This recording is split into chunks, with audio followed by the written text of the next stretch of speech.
Gunlög Fur, Professor of History and Dean of the Faculty of Arts and Humanities at the Linnaeus University and Founding Director of the Linnaeus University Centre for Concurrences in Colonial and Postcolonial Studies. You came up with the Concurrences Concept. How have you applied this concept in your own research?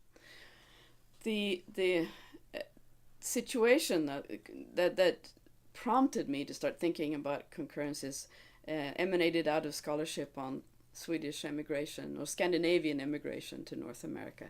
And it struck me at some point that histories of Scandinavian immigration focused, even when it focused on Scandinavian engagements with other ethnic groups, almost never related to the presence of indigenous Americans in that space where Scandinavians settled. At the same time, there is a growing body of scholarship on indigenous history that demonstrates the survivance, the prevalence, the continued occupation of Native Americans on territory and space that was subsequently settled by Scandinavians. And so how come there were these two bodies of history that actually related to the same space and oftentimes to the same time period as well, but that did not mention one another at all?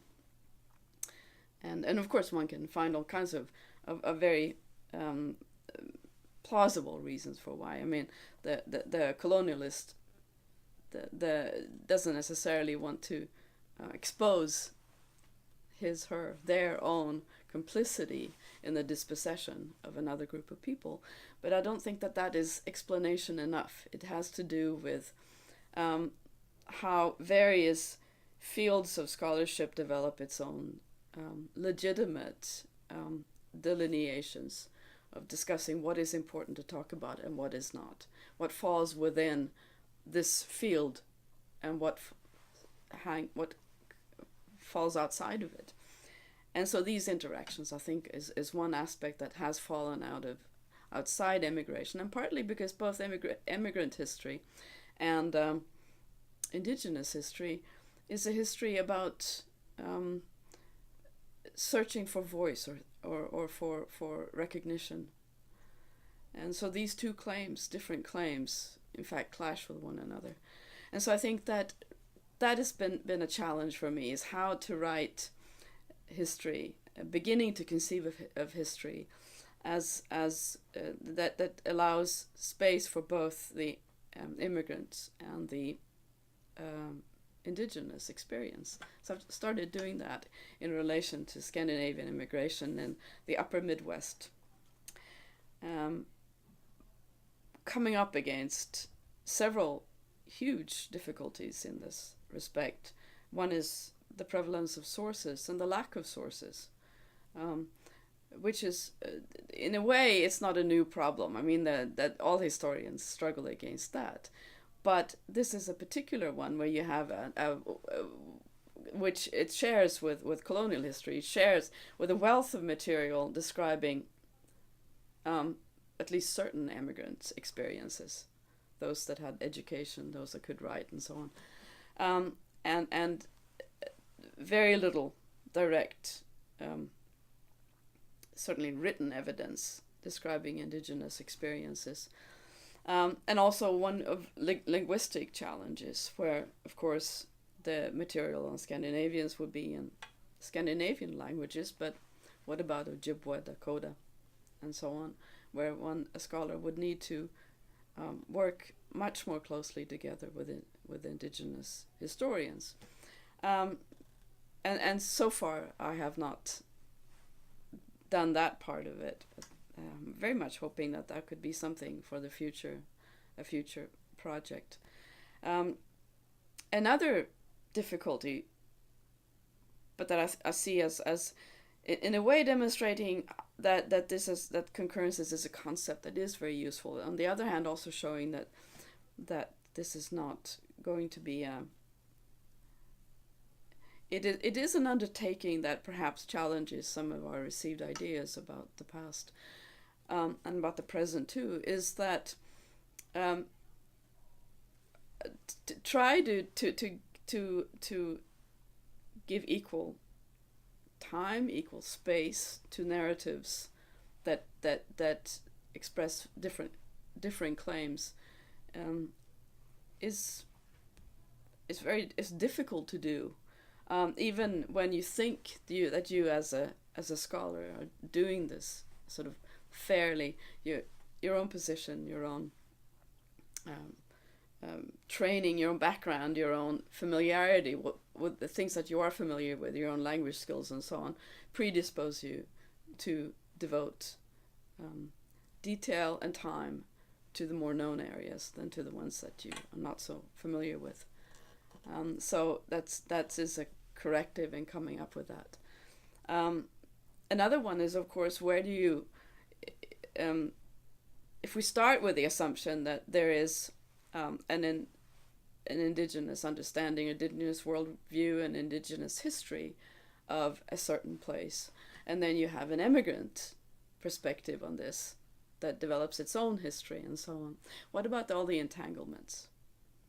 What about power structures? What about the fact that in this case we're talking about immigration that links into dispossession, and where immigrants become more or less, perhaps willingly, more or less knowingly, the tools of a government that uses immigrants to people a land that the status of which is still unclear, undecided, and certainly where the dispossession occurs through violence.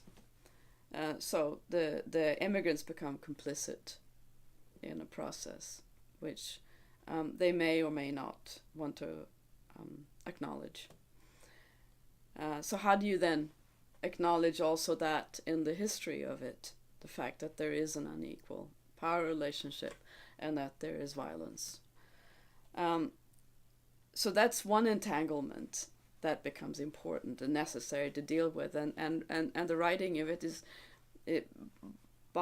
it's easier to just to adopt one perspective, certainly one angle, and then sort of fully develop that, than it is to try to understand and to try to do justice to the fact that there are these claims that make sense within their own world.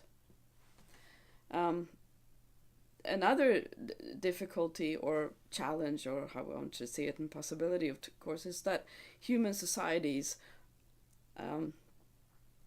are always unnecessarily entangled. Whether you think of it as sort of a nations at that level, which has been the common denominator over the common category of comparison, right?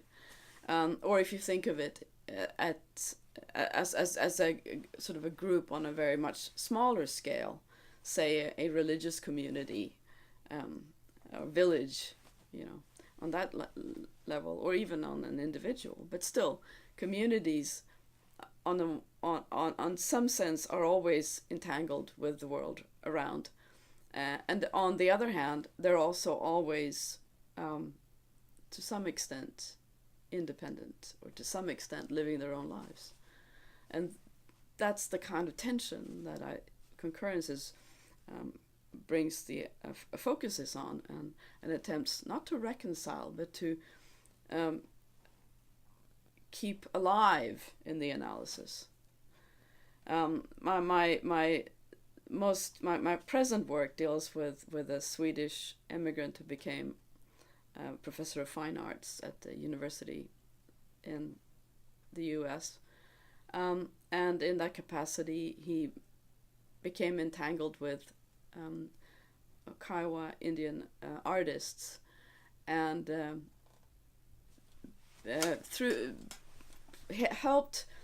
what he wanted to do. His perspective is that he wanted to promote their work, help them as artists, help them to develop their own specific Indian art into something that would be a contribution to the American the American culture as such.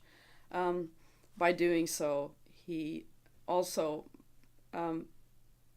expressed and became a tool for, in a way, a very patriarchal relation towards these Indian artists, positioning himself as an expert on what he called primitive art, which is what many white people called anything that was not part of the sort of classical tradition, or anything that was not painted by white artists.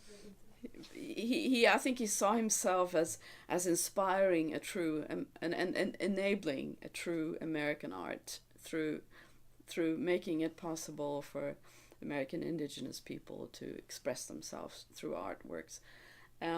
But he had his own ideas about what was truly Indian art that set up limits for what they were able to express. So he, in a way, fashioned for himself a place as an American, through his connection to indigenous America. But from the Kiowa perspective, they were living under frightening conditions in this is the early part of the 20th century. More or less, putting it starkly, as prisoners on their own reservation. Their movements monitored by government officials. They couldn't leave the reservation without passports, without permission. They didn't have access to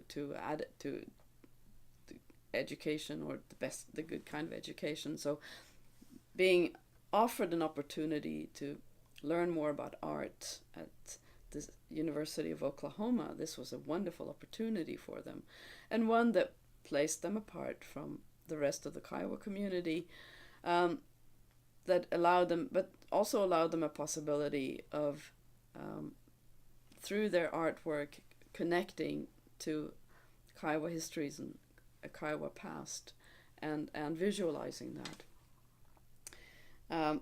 It's interesting when I've been looking at this, how very differently the sort of white art community perceived of both the meaning of place and the meaning of time, and the Kiowas. When the Kiowas talk about this history, the reservation experience looms large. It dominates the accounts and the difficulties and the connected to that, and how that challenged the survival of the Kiowa nation for the people around, and the white art community, and this professor. It is the American history, and the sort of what we most connect to, sort of a historical narrative that dominate the political experiences of modernizing America. So that, in a way, these two worlds certainly collide, and I wouldn't say that they're separate worlds in any way, because they are brought together. They have been brought together for a long time. But I'm trying to think of this, to present this as the two different struggles, in a way, to fit into the constrictions of modern America, of modernizing America during this period, from two vastly different experiences.